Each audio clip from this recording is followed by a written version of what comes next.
ಕನ್ನಡಿಗ channel ವೈಟಿಯಿಂದ doctor S S Tallur ಮಾಡುವ ವಂದನೆಗಳು. ಸ್ನೇಹಿತರೆ, ತಮ್ಮೆಲ್ಲರಿಗೂ ಸ್ವಾಗತ. ಹಣ ಯಾರಿಗೆ ಬೇಡ ಹೇಳಿ? ಯಾಕಂದರೆ ಜಗತ್ತಿನಲ್ಲಿ ಹಣಕ್ಕೆ ಇರತಕ್ಕಂಥ ಮಹತ್ವ ಯಾರಿಗೂ ಇಲ್ಲ ಈಗಿನ ಸಂದರ್ಭದಲ್ಲಿ. ಯಾಕಂದರೆ ನಾವು ಎಷ್ಟೇ ಒಳ್ಳೆಯವರಾದರೂ ಕೂಡ ಆ ಒಳ್ಳೆಯತನಕ್ಕೆ ಈಗಿನ ಒಂದು ಪರಿಸ್ಥಿತಿಯಲ್ಲಿ ಬೆಲೆಯೇ ಇಲ್ಲ. ಜೊತೆಗೆ ಹಣ ಇಲ್ಲದವನು ಹೆಣಕ್ಕಿಂತಲೂ ಕಡೆ ಅಂತೇಳಿ ಹೇಳ್ತಾರಲ್ಲ, ಅದು ನಿಜಕ್ಕೂ ಕೂಡ ಅಷ್ಟೇ ಸತ್ಯವಾದದ್ದು ಹಾಗೂ ಕಠೋರವಾದದ್ದು ಅನ್ನೋದ ವಿಷಯವು ತಮ್ಮೆಲ್ಲರಿಗೂ ಕೂಡ ತಿಳಿದಿರತಕ್ಕಂಥದ್ದೇ. ಹಾಗಿರುವಾಗ ಹಣ ಇದ್ದವರು ಯಾವ ರೀತಿ ಬದುಕ್ತಾರೆ, ಹಣದ ಅವಶ್ಯಕತೆ ಇದ್ದವರು ಯಾವ ರೀತಿ ಬದುಕ್ತಾರೆ, ಅದರ ಒಂದು ಜಿಜ್ಞಾಸೆಯು ಪ್ರತಿಯೊಬ್ಬರಲ್ಲಿಯೂ ಪ್ರತಿನಿತ್ಯ ಮನಸ್ಸಿನಲ್ಲಿ ಮೂಡುವುದು ಸಹಜ. ಹೀಗಿರುವಾಗ ನಿಜಕ್ಕೂ ಕೂಡ ಹಣ ಮಾಡಬೇಕಂತಂದರೆ ಮನುಷ್ಯ ಎಂಥ ಮಾರ್ಗಕ್ಕಾದರೂ ಕೂಡ ಕೈ ಚಾಚಿ ಮುಂದೆ ಹೋಗ್ತಾನೆ. ಯಾಕಂದರೆ ಹಣ ಜೀವನದ ಅವಿಭಾಜ್ಯ ಅಂಗ ಅಂತಲೇ ಎಲ್ಲರೂ ತಿಳಿದುಕೊಂಡಿದ್ದಾರೆ. ಹೀಗಿರುವಾಗ ಈಗಿನ IT-BT ಕಂಪನಿಗಳು, ಸರ್ಕಾರಿ ಉದ್ಯೋಗಗಳು ಹಾಗೂ ಸಾಕಷ್ಟು ಉದ್ಯೋಗಗಳು, ಅಲ್ಲಿ ಉದ್ಯೋಗಿಗಳಿಗೆ ಆ ಕಂಪನಿಗಳು ಕೊಡ್ತಿರ್ತಕ್ಕಂಥ ಸಂಬಳ ಲಕ್ಷದ ಮೇಲೇ ಇರ್ತೈತಿ. ಅದು ಎಲ್ಲರಿಗೂ ಕೂಡ ಗೊತ್ತು. ಹೀಗಿರುವಾಗ ಲಕ್ಷಗಳ ರೂಪದಲ್ಲಿ ಸಂಪಾದನೆ ಮಾಡಿದರೂ ಕೂಡ ಮನುಷ್ಯ ಇನ್ನೂ ಕೂಡ ನಾನು ಸಂಪಾದನೆ ಮಾಡಬೇಕು ಅನ್ನುವಂಥ ಒಂದು ದುರ್ಬುದ್ಧಿಗೆ ಬಿದ್ದರೆ ಅವನ ಪರಿಸ್ಥಿತಿ ಏನಾಗಬೇಕು ಅನ್ನೋದು ಕೂಡ ಎಲ್ಲರಿಗೂ ಗೊತ್ತಿರ್ತಕ್ಕಂಥ ವಿಷಯ. ಸರ್ಕಾರಿ ನೌಕರರನ್ನೇ ತೆಗೆದುಕೊಳ್ಳಿ. ಸರ್ಕಾರಿ ನೌಕರರಿಗೆ ಈಗಿನ ಸಂಬಳ ನಿಜಕ್ಕೂ ಕೂಡ ಅದು ಅದ್ಭುತ ಹಾಗೂ ಪವಾಡದ ಸಂಬಳ ಅಂತಲೇ ಹೇಳ್ಬೋದು. ಒಬ್ಬ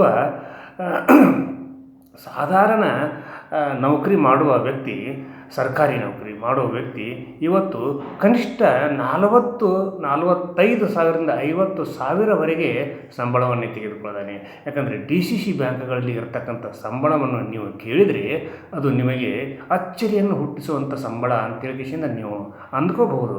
ಆದರೂ ಕೂಡ ಇನ್ನು IT-BT ಕಂಪನಿಗಳು ಕೊಡ್ತಿರ್ತಕ್ಕಂಥ ಸಂಬಳ ಈ ಸರ್ಕಾರಿ ನೌಕರರಿಗೆ ಇರ್ತಕ್ಕಂಥ ಸಂಬಳದಕ್ಕಿಂತ ಕನಿಷ್ಠ 2-3 ಪಟ್ಟು ಜಾಸ್ತಿ ಇದೆ ಎನ್ನುವುದ ವಿಷಯ ನಿಮ್ಮೆಲ್ಲರಿಗೂ ಕೂಡ ಗೊತ್ತಿರ್ತಕ್ಕಂಥದ್ದೇ.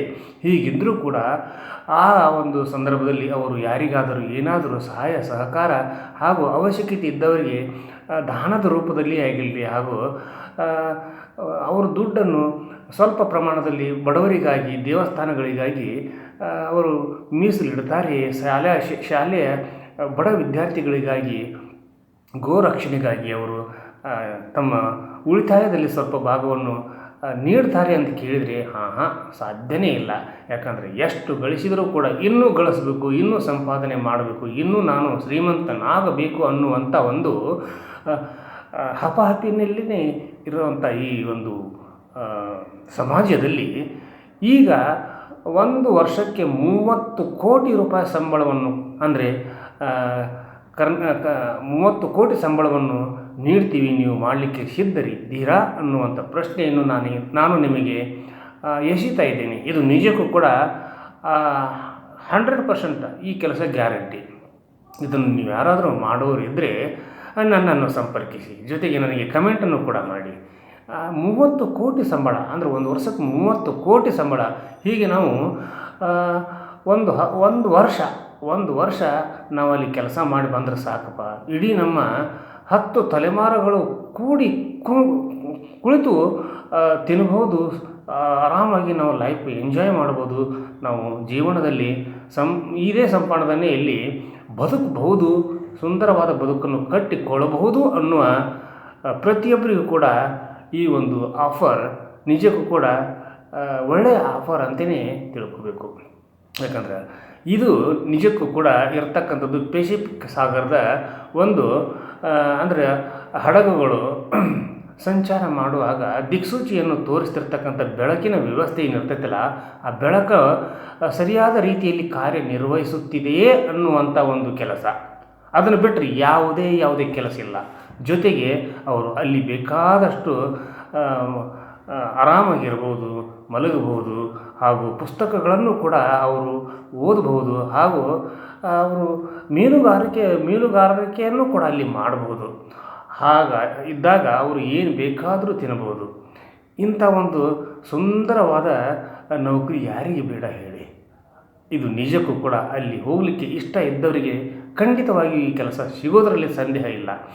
ಆಮೇಲೆ ಇಲ್ಲಿ ಆಮೇಲೆ ಇಲ್ಲಿ ಏನು ಪರಿಸ್ಥಿತಿ ಇದೆ ಅಂತಂದರೆ, ಇಡೀ ನಮ್ಮ ವಿಶ್ವದಲ್ಲಿಯೇ ಪೆಸಿಫಿಕ್ ಸಮುದ್ರಕ್ಕಿಂತ ದೊಡ್ಡದಾದ ಸಮುದ್ರ, ಆಳವಾದ ಸಮುದ್ರ ಮತ್ತೊಂದು ಇಲ್ಲ ಅನ್ನುವ ಒಂದು ಪರಿಪಾಠವೂ ಇದೆ.